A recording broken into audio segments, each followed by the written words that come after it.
निज लक्ष्य को ସେହି ଲୋକମାନେ ହାସଲ କରନ୍ତି ଯେଉଁମାନେ ପ୍ରତି ମୁହୂର୍ତ୍ତରେ ହେଉଥିବା ଭୁଲକୁ ସୁଧାରିବାକୁ ଚେଷ୍ଟା କରନ୍ତି। ନିଜର କର୍ମ ଏବଂ ସାମର୍ଥ୍ୟ ବଳରେ ଜଣେ ଚାହିଁଲେ ନିଜର ଜୀବନଶୈଳୀକୁ ବଦଳାଇ ଦେଇପାରେ। ଯେଉଁ ଖାତାର ସବୁ ବିଷୟକୁ ସମ୍ଭାଳିବାର କର୍ତ୍ତବ୍ୟ ଥାଏ ସିଏ କେବଳ ରଫ୍ ଖାତା ବନିଯାଏ। ସେହିପରି ପରିବାରର କର୍ତ୍ତବ୍ୟବାନ ମଣିଷର ଅବସ୍ଥା ମଧ୍ୟ ଗୋଟିଏ ରଫ୍ ଖାତା ପରି ହୋଇଥାଏ।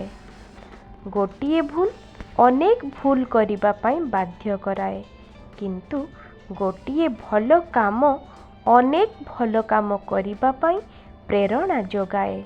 ନିଷ୍ପତ୍ତି ଆମ ହାତରେ। ଜୀବନରେ ଏମିତି କୌଣସି ଗୋଟିଏ ସମସ୍ୟା ନାହିଁ କି ଯାହାର ସମାଧାନ ନାହିଁ। ଧୈର୍ଯ୍ୟ ଧରି ରୁହ ଆଉ ନିଜର ଭାବନାକୁ ବଦଳେଇ ଦିଅ।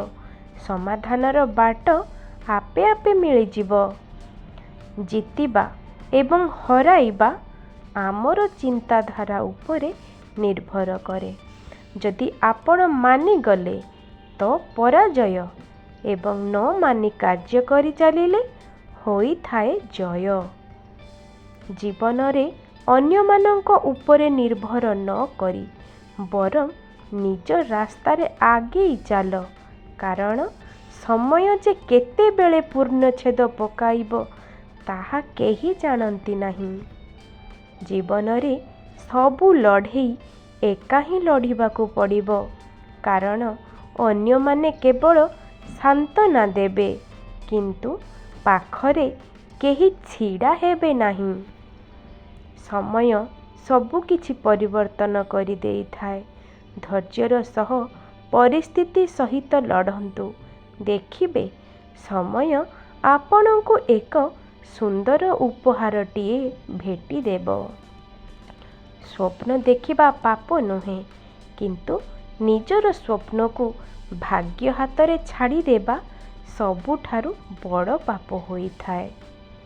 କେହି ଜାଣନ୍ତିନି ଯେ କାଲି କ'ଣ ହେବ, ତେଣୁ କାଲିର କାମ ଆଜି କରିବା ବୁଦ୍ଧିମାନର ପରିଚୟ ହୋଇଥାଏ।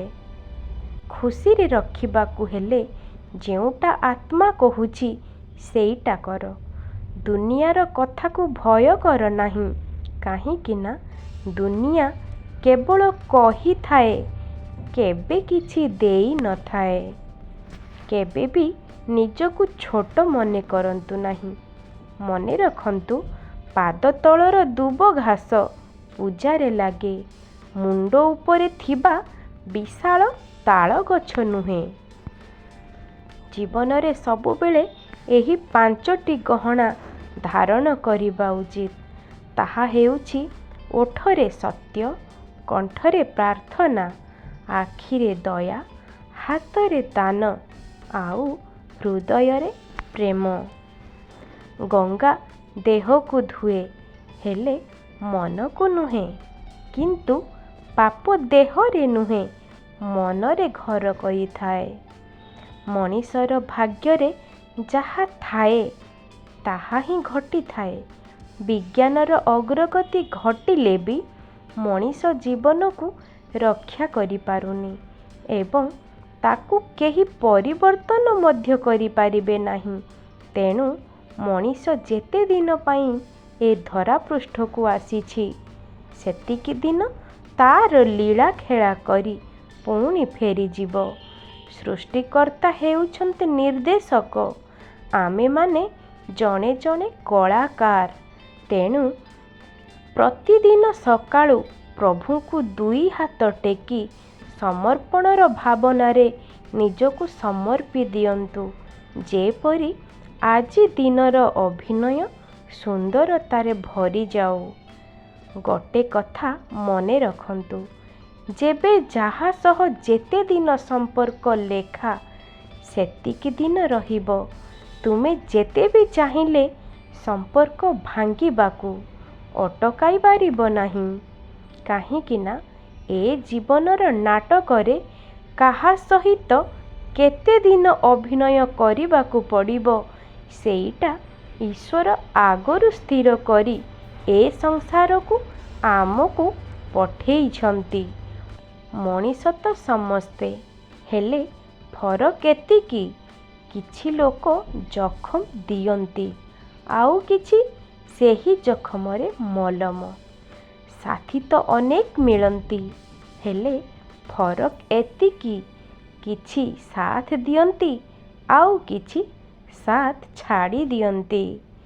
ଭଲ ତ ସମସ୍ତେ ପାଆନ୍ତି, ହେଲେ ଫରକ ଏତିକି, କିଛି ଜୀବନ ଦେଇ ଦିଅନ୍ତି, ଆଉ କିଛି ଜୀବନ ନେଇଯାଆନ୍ତି। ସମ୍ପର୍କ ତ ସମସ୍ତେ ଗଢ଼ନ୍ତି, ହେଲେ ଫରକ ଏତିକି, କିଛି ବିନା ସ୍ୱାର୍ଥରେ ନିଭେଇଥାନ୍ତି, ଆଉ କିଛି ଜୀବନ ଭରି ପରଖିଥାନ୍ତି। ନିଜେ ଧୋକା ଖାଆନ୍ତୁ ପଛେ, ଅନ୍ୟ କାହାକୁ ଧୋକା ଦିଅନ୍ତୁ ନାହିଁ। କାରଣ ଯିଏ ଧୋକା ଖାଇଥାଏ ତାଙ୍କୁ ବିଶେଷ କିଛି ହରେଇବାକୁ ପଡ଼େ ନାହିଁ, କିନ୍ତୁ ଯିଏ ଧୋକା ଦେଇଥାଏ ସେ ବହୁତ କିଛି ହରାଇଥାଏ।